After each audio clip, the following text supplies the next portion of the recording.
মাহফিল হচ্ছে। আমার আগে কথা বলেছেন মুফতি মোহাম্মদ খোবায়েব হুসাইন। এই খোবায়েব না, অল্প বয়সে অসুস্থ হয়ে গেছে। 2000 সালে হাটাজারি থেকে দাওরা করেছে খোবায়েব। কথা আরো আসতে বলবা, তাহলে অসুস্থ হবে না। জোরে কথা বললে অসুস্থ বেশি হয়। চাপ পড়ে অল্প সময় জোরে বলবা। সুন্দর কথা বলেছেন। সূরা ফুসিলাতে 30 নম্বর আয়াতে কথা বলেছেন। কোন নাম্বার? 30। ইন্নাল্লাযীনা ক্বালু রাব্বুনাল্লাহ, আমাদের রব কে? আল্লাহ। যারা নামাজ পড়ে তাদের রব কে? তো যারা নামাজ, কোথায় যাও খোবায়েব?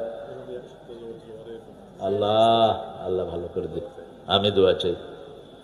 1 সপ্তাহ যাবত জ্বরে ভুগতেছে, আপনারা দোয়া করবেন আল্লাহ যেন আমাদের এই মানুষটাকে সুন্দর করে কবুল করেন।